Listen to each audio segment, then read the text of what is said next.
Bonjour, je me nomme Ketan Alaparana, psychanalyste, profiler, diplômé de l'IFPA et membre du conseil scientifique du CDFH. Je mets mes années de clinique à votre service pour bien s'informer avant d'aller voter et vous révéler les secrets des candidats.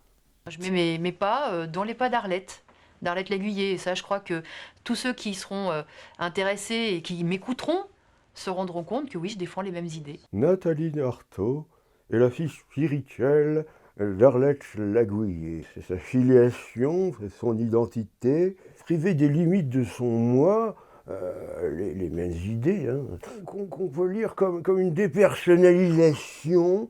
L'idée comme le patronyme sont des héritages du père, d'ailleurs. Organisateur du surmoi, qui est omniprésent, là. On voit bien. Elle dit vouloir marcher dans ses pas. Or, pas, c'est la moitié de pas, pas.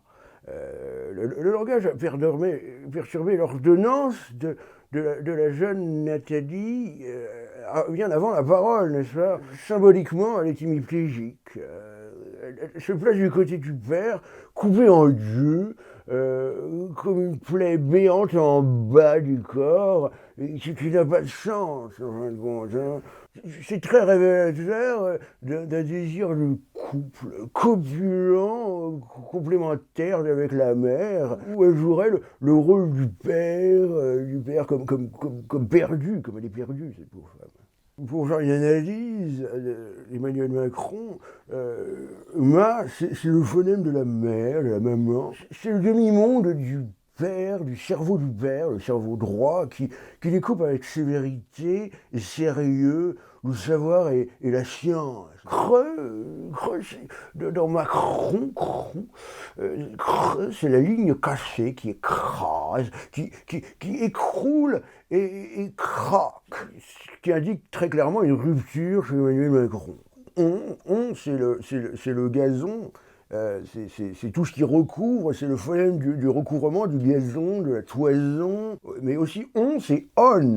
On, vous savez, sur les appareils, c'est le bouton qui permet d'allumer des appareils électriques. Donc un déclencheur.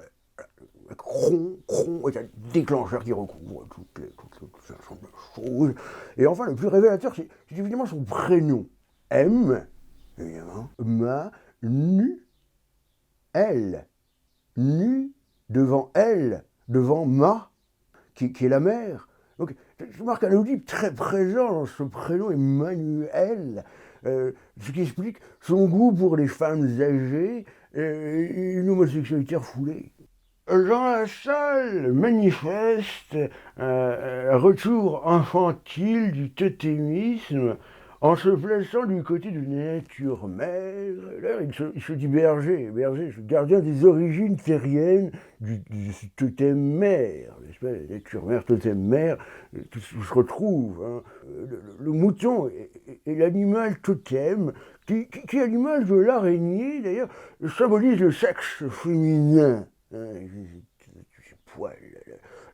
L'assistance qu'a Jean Lassalle à se présenter comme proche de terre, hein, lui permet de sublimer une idylle oedipienne aux yeux de tous, et ainsi accomplir l'acte primitif, interdit et suprême, n'est-ce pas? La fonction suprême du père de la nation lui permettra également de tuer le père, évidemment, pour exhiber la résolution de ce complexe de castration que chacun se doit de sublimer.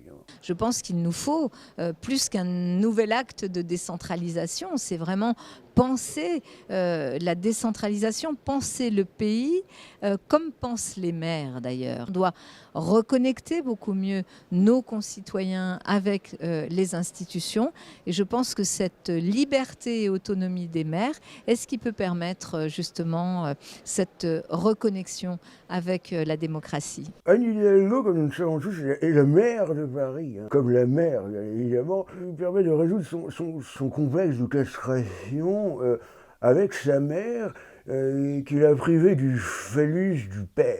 père de la nation, en devenant père de la nation, président, elle vit la loi du père dans cette dualité, de père, haïr, et mère, haï, comme haïr également, une paire de mère avec un et, avec accent aigu pour mère, hein, bien évidemment. Ce sont les mères castratrices de Paris, parce que ce jeu est un autre, évidemment. Paris, par ailleurs, c'est assez révélateur, le prince troyen à qui Aphrodite a promis l'amour de la plus belle femme du monde, qui est Hélène. Ce qui précipitera sa perte et la chute de Troie. 1, 2, 3. Par ailleurs, hein, encore une fois, évidemment, nous pouvons noter que Hidalgo, en espagnol, signifie « beau jeune homme ». Et c'est très révélateur du fait que Hidalgo a l'habitude qu'on sait tout à l'inverse de Paris. Hein, tout ça est refoulé dans l'inconscient qui existe, bien sûr.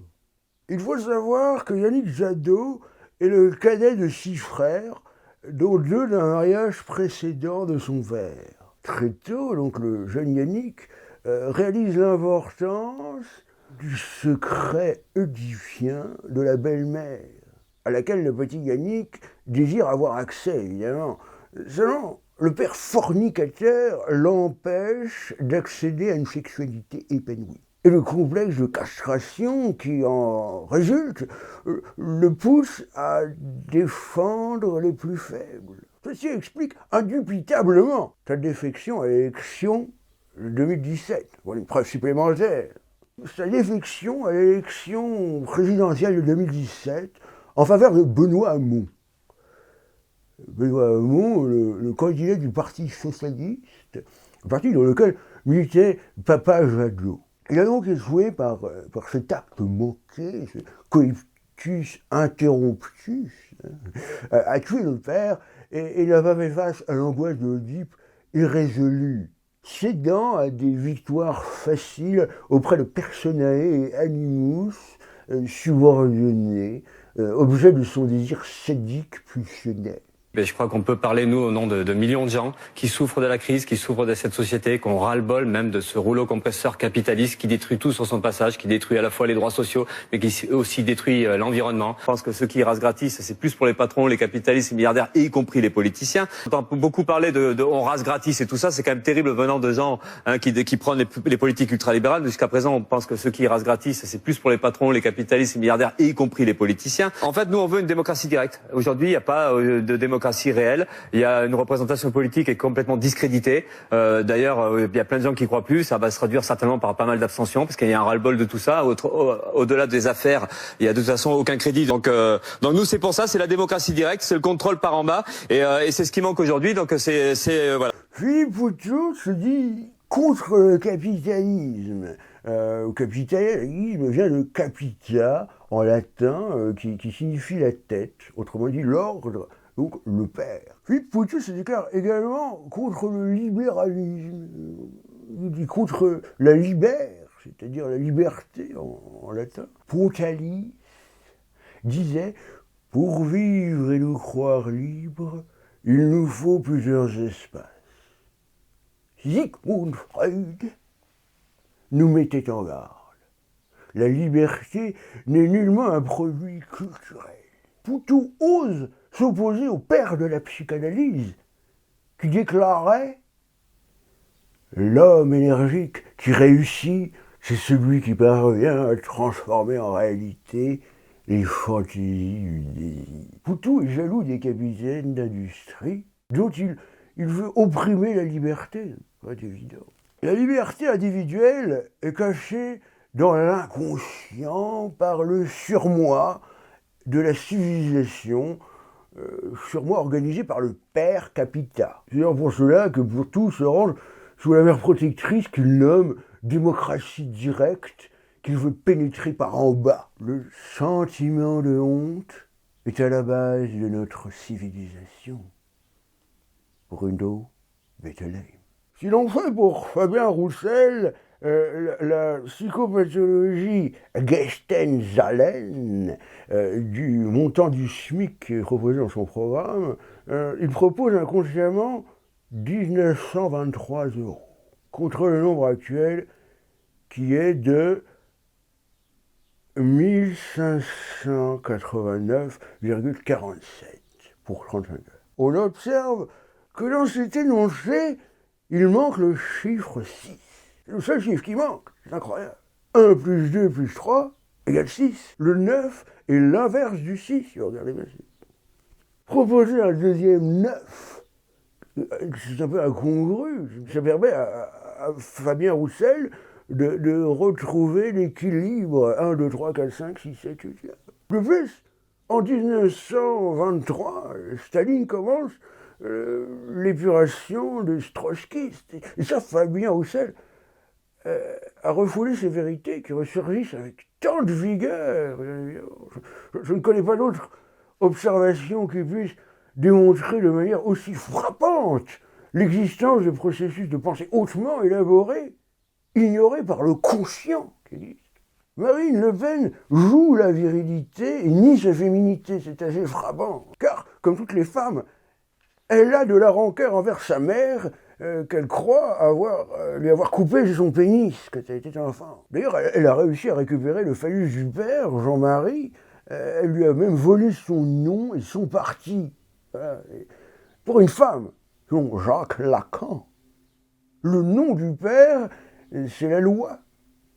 Marine tente d'affronter son surmoi, qui existe évidemment, à l'aide du vol du phallus viril et ses attributs signifiants. Et au nom des millions de Français, qui ne supportent plus cette loi du plus fort, cette confiscation de la démocratie, j'ai le devoir aujourd'hui de quitter votre plateau. Ah bon? Et je donne 2 jours à la chaîne TF1 pour inviter tous les candidats, c'est pas moi qui suis en cause, tous les candidats, Le Conseil d'État, Nicolas Dupont-Aignan, c'est la Français, plus haute autorité et pour administrative de ce permettre, pays, vous madame, le savez. aux Français de trancher. Et je souhaite que ce geste, vous savez qu'il me coûte. Il me coûte C'est ce dommage geste. parce que j'avais Eh bien, préparé je souhaite- une longue interview sur eh votre bien, programme je que les souhaite que Français ce ne geste pourront pas réveille découvrir. les Français sur la République, sur l'égalité. Et je souhaite que par mon geste, votre chaîne renoue un jour avec la démocratie. Je vous remercie. Donc on ne parle Je pas vous de votre souhaite une bonne programme. soirée. Merci, madame. Écoutez, je regrette votre choix. Merci J'y d'être suis passé. obligé. Quand même. J'y suis obligé. On voit très clairement dans cet extrait ce que Sigmund Freud nous révélait.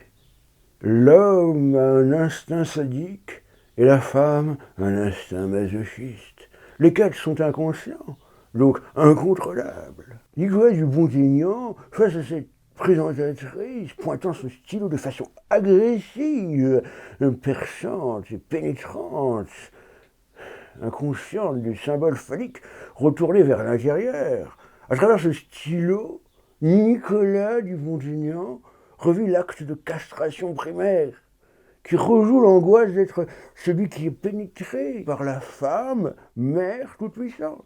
Pour ne pas se laisser pénétrer, il doit s'imposer à l'autre, signifiant une homosexualité latente.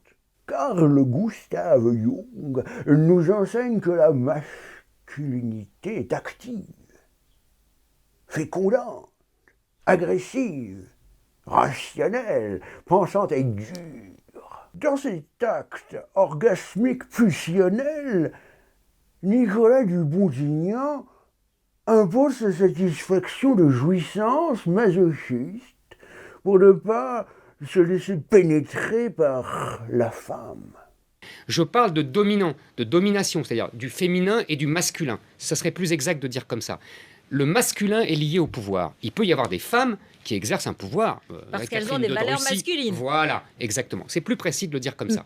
Et quand le Et les féminin valeurs domine, féminines, elles sont incompatibles avec le pouvoir. elles sont incompatibles avec, oui, l'incarnation du pouvoir.